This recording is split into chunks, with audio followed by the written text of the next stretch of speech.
Yeah, my name is Captain Lindsay Johnson. My call sign is MAD, and I'm the A-10 demonstration team commander and pilot. My dad was in the Army, so before he got into the Army, he learned how to fly on the civilian side of things, and he became a CFII. And when I was about 10 years old, when he got back in the Army, he ended up buying a Cessna 172. Took me flying with him a couple times. September 11th happened, so he got deployed for about 9 months and then had to sell the airplane just because it was kind of sitting in the hangar for a while. And ever since then, I kind of got the itch to go fly, and seen my dad in the military. I knew I wanted to join the military and give back to my country. And very distinct memory, at least, of right before 9/11 happened, getting to fly with my dad, and then watching him go, serve his country downrange. And then I didn't do any civilian flying prior to going to the Air Force Academy. And then while I was at the Air Force Academy, I was on the skydiving team there, so a little bit of aviation experience on that side. And then I got to do a couple hours in our powered flight program. But unfortunately, during the winter, kept me from being able to solo. So not a ton of aviation background, at least for me, getting actually to fly. But then I went on pilot training and got my hours there. Other than the A-10, this was the first airplane that I got out of pilot training. So in pilot training, we fly in the T6 and then the T-38 if you're going to go track the fighter or bomber route. So I really enjoyed actually flying in the T6. The T-38 was kind of more of a means to an end for me to get to where I am today. I love the Hog. I love flying in the T6. This is basically just a bigger T6. Flies like a bigger version of a T6, at least Texan 2. And just without the propeller on it. But if I could fly any Air Force inventory aircraft that is like in service today, it would probably be a Raptor. Oh, yeah, nice. Just to go out there and do some crazy stuff that Nice. airplanes shouldn't be able to do.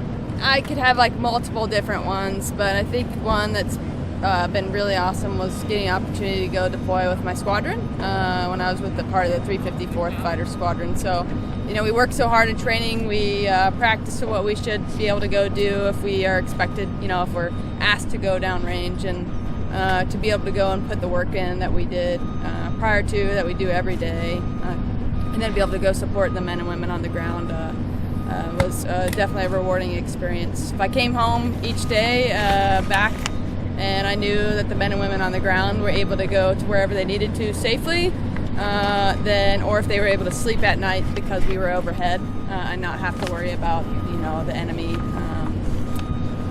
giving them any issues, then that was a good day for us. For the demonstration, I'd probably say my favorite would be to be able to do the dedication pass. So towards the end of the demonstration, it's basically just a whole platform of the aircraft. It's dedicating that to those that have come before us and those that will go after us. It is nothing difficult, nothing ridiculous, but it's just a good view of the airplane and an opportunity for everybody to kind of reflect on those that have come before us. Thank you. I went through the Air Force Academy, and that's where I was fortunate enough to get the pilot slot. I went through Laughlin Air Force Base in Del Rio, Texas. That's where I went through pilot training. And then after that, everybody that tracks a fighter goes to what they call IFF, so Introductory to Fighter Fundamentals. It's about a 3-month process to kind of just get exposure to the fighter pilot culture, the community, and what you should expect from flying the airplane that you've been selected for. So for the A-10, we focused a little bit more on kind of close air support, air-to-ground type stuff when I went through IFF. And then I did 7 months in what they call the B course, or a formal training unit, learning how to fly the A-10. And at the end of that, I was a mission qualified A-10 pilot. I did a year in Korea at Osan Air Base. A lot of fun. Got to do some really cool TDYs out of there. So temporary duty locations where we went to the Philippines, we went to Alaska, went to Japan. And then I've been at Davis-Monthan ever since then, going from 3 different squadrons basically while I've been there. Oh, great. Thank you. Yeah, of course. Aviation's definitely picking up just both on the civilian and the military side of things. We need more aviators, but you got to be willing to work. So it's a tough road, but it's a lot of fun. You get some flights where you think, man, this is just like, I'm getting paid to do this. It's really, really awesome. Takes you to some really cool places across the world, whether it's military or civilian.